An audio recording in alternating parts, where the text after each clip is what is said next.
Bizim sahəmizdə digər aktual mövzulardan biri son zamanlar stomatologiyada sedasiyanın istifadəsinə çox yaygın olmasıdır. Həkimlərin əl atdığı vasitə sadəcə sedasiya və yaxud endotraxeal narkoz olur. Bu hallarda mən fürsətdən istifadə edib dostum Azər doktora mən sual vermək istəyərdim ki, bu hallarda xəstələrə hansı yanaşmalar daha yaxşı olar? Yəni xəstələrin qorxu hissini dəf etməkmi, yoxsa bu cür istifadə sedasiya və ya narkozdan istifadə daha yaxşı olur?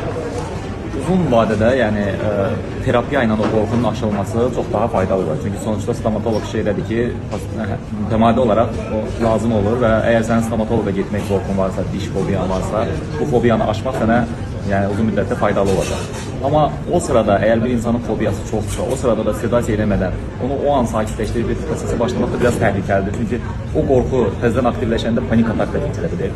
Və bəzən də stomatoloqlarda görürəm, yəni o panik atak sırasında da xəstəyə nəsə olmasından qorxurlar. Bu arada onu da deyim ki, panik atak və yaxud da təşviş atakası xəstəyə ölümcül deyil. Yəni həyati təhlükə yaratmır, amma xəstənin komfortunu çox pozur. Xəstənin komfortunu işin nəticəsində nəticəsində də, yəni o sırada imkan verməsi də çox mümkün deyil ki, hər hansı bir prosedur eləməsin. Amma bu fobiya terapiya ilə aşıla bilər. Yəni ki, oradakı o qorxu biraz daha dərinləşdirərək, deşilərək tapılır. Nəyə görə bu qorxu? Çox vaxt uşaqlıq dövründəki bir travma ilə əlaqəli olur. Bəli, uşağın ilk stomatoloq təcrübəsi neqativ olur.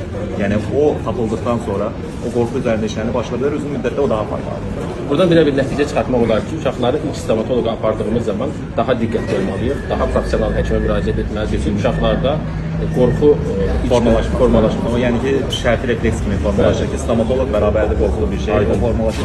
İlk stomatoloq. Çox sağ olun doktor.